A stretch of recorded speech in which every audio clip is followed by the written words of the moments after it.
Hello everyone. Today we will read a detective story named The Midnight Visitor, written by Robert Arthur. He was born on 10th November 1909 and died on 2nd May 1969. He was awarded with the most prestigious award named Eisner Award for Best Radio Drama. So before proceeding to the chapter, let me tell you the theme of this chapter. The theme of the chapter is looks and appearance may be deceptive, but efficiency and presence of mind does not depend on our looks. Means when we face any adverse situation, how in what way we tackle the situation, or how efficient we are to tackle the situation. So there are three characters in this story. There are two detectives named Oswald and Max, and there is a young writer named Fowler. And the young writer Fowler had come to meet Oswald because he wanted to write a book on detectives. So now let's read the story. Oswald did not fit any description of a secret agent Fowler had ever read. So what does it mean? So when Fowler met with Oswald, he found that Oswald did not have the features of a detective. So he got disappointed. Who got disappointed? Fowler, because Oswald did not look like a detective. But Fowler followed Oswald. Oswald had a room in the French hotel, which was a small room on the 6th and the top floor, and scarcely a setting for a romantic adventure. Oswald was very fat, and then there was his accent. Though he spoke French and German passively means reasonably, he had never altogether lost the American accent. So about the features of Oswald, he looked like he was very fat, and he did not have the features and he like a detective. So you are disappointed, Oswald said. Oswald understood the feelings of Fowler, what Fowler wanted a detective should be.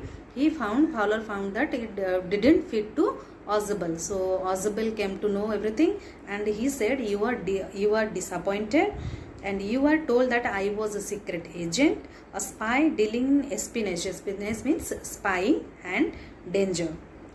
You wish to meet me because you are a writer, young and romantic. So you have been bored. The fat man chuckled to himself. Who is the fat man? Oswald. Oswald told to Fowler that you have been bored, and then he unlocked the room. Then both Oswald and Fowler they went to the room which was on the 6th floor. They reached there. They unlocked the door of his room and stood aside to let his frustrated guest enter. Who is the frustrated guest here? Fowler. Because Oswald understood that what Fowler was thinking about Oswald, he got frustrated. You are disillusioned, Oswald told to Fowler, but take cheer, my young friend. Presently you will see a paper, a quite important paper.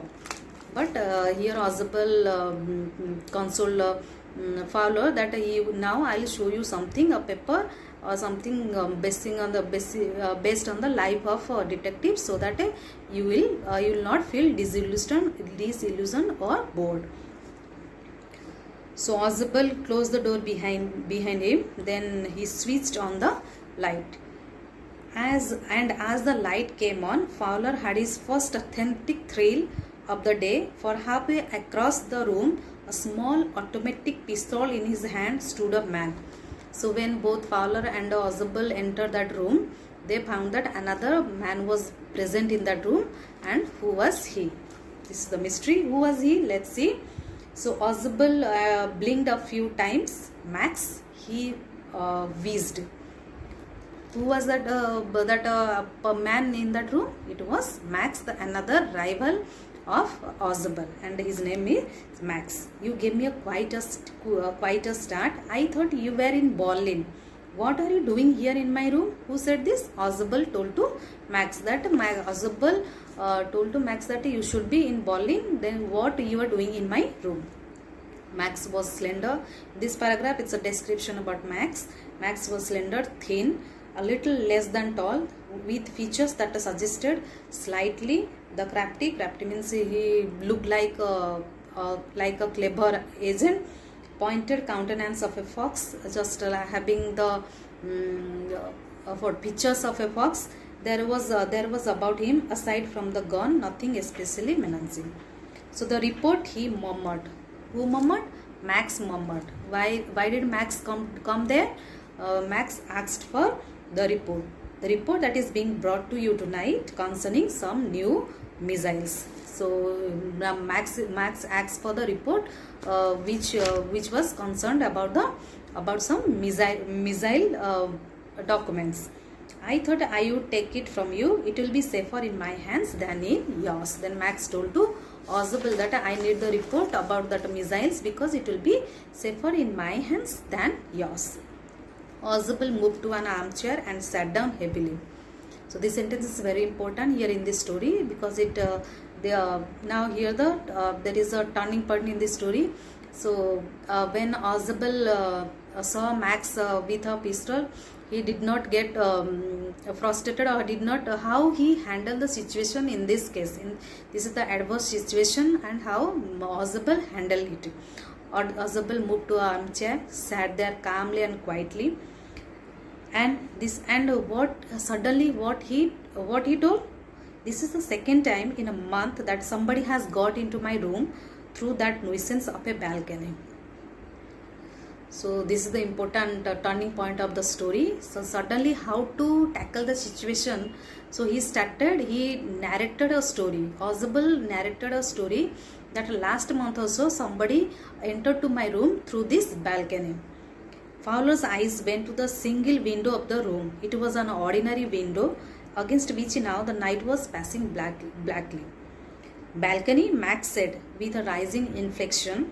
No, a pass key. Then Max said, I have not entered to your room through this balcony. I have come with a master key. I did not know about the balcony, or else I would have come through the balcony. It's not my balcony. Ausable said it belongs to the next apartment. So here Ausable gave more emphasis on the description of a balcony, that to set it in the mind of Max that there is a balcony outside of this room, and second time last month somebody had entered through this balcony. This is not, it belongs to the next apartment which extends under my window now. You can get into onto it from the empty room room 2 doors down, and somebody came last month.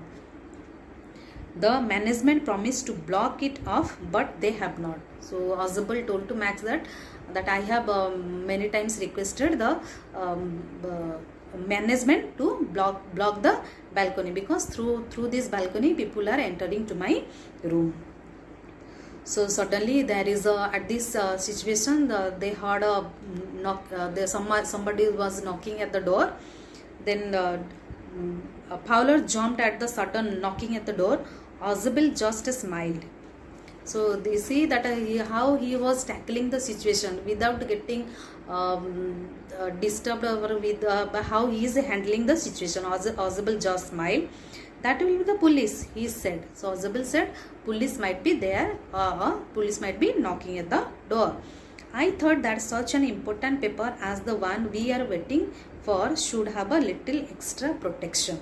Then Ausable suddenly narrated another story, that who was knocking at the door. Suddenly he said the police might be knocking at the door because I am having the important documents about the missiles. So police might have come to inquiry, or might have come to give me protection. So important paper as the one we are waiting for should have a little extra protection. And I told them to check on me to make sure everything was all right. So Max, by listening all these things, Max a little bit got nervous. The knocking was repeated. What will do now, Max? Ausable asked. If I do not answer the door, they will enter anyway, but because the door is unlocked. So Ausable told to Max that the door is already unlocked. If I will not answer, police may enter to my room at any moment. Max's face was black with anger. He got very angry as he backed swiftly towards the window. Then I will wait on the balcony, send them away, or I will shoot and take my chances. The knocking at the door became louder and a voice was raised, Mr. Ausable, Mr. Ausable. So somebody who was knocking the door, he started uttering the name of Ausable, Mr. Ausable, Mr. Ausable. So now what will be the situation? What Max will do now? Because it is already set in Max's mind that there is a balcony out of the just near to the window. So somebody at the same time, somebody was knocking at the door, and where he will go, where Max will go. So the doorknob turned swiftly. Max pushed with his left hand to free himself from the steel and dropped to the balcony. And then as he dropped, he screamed once shrilly. So when the knocking of when that person called Mr. Ausable or Mr. Ausable, then what Max will do? And suddenly he knew it is already set in his mind that there is a balcony. So suddenly he dropped himself towards the balcony. So white-faced, the door opened and a waiter stood there with a tray. So who entered? Who was knocking at the door? This is also another turning point in the story. The door opened and a waiter stood there with a tray and a bottle and 2 glasses. Here is the drink you ordered for when you return. So the waiter told to Ausable that, sir, this is the thing you had ordered.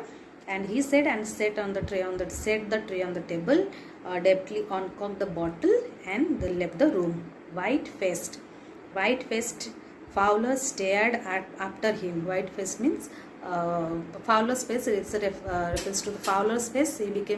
His face became pale due to fear, but he stammered, "The police." So suddenly, Fowler asked to Ausable, "Where is the police?" There were no police. Ausable sighed. "Oh, only Henry." Who was Henry? Henry was the waiter whom I was expecting.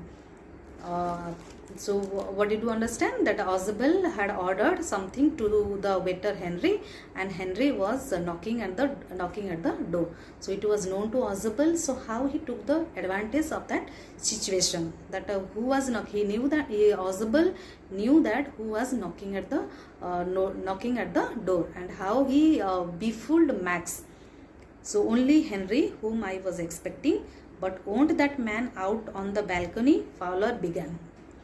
So Fowler suddenly said, when Max will come to know that there is no police and it is the waiter who was knocking at the door, then he will come from the balcony and again he will shoot us. Then what was the reply of Ausable? "No," said Ausable, "he won't return, because you see, my young friend, there is no balcony." So there is no balcony means that it was also a set story by Ausable, that how he had set a story of a balcony in the mind of Max, that there is a balcony just near the door, not near the window. So if police will come, he can run out of the room through that balcony. So when the waiter was knocking at the door, so suddenly Max, in order to escape from the police, he jumped out of the window, because he thought that there is a balcony where he can stay there. But there was actually no balcony, and he when he jumped, means he jumped from the 6th floor and he died. So you see, my young friend, there is no balcony. So children, what is the message of the story? We should be calm and composed in difficult times, and we should take the advantage of the situation, and we should know how to tackle the situation. We should be calm and quiet. Calmly we should tackle the situation, and we should make up our mind to overpower our enemies through calmly and quietly. So hope children you all enjoy this detective story. Thank you.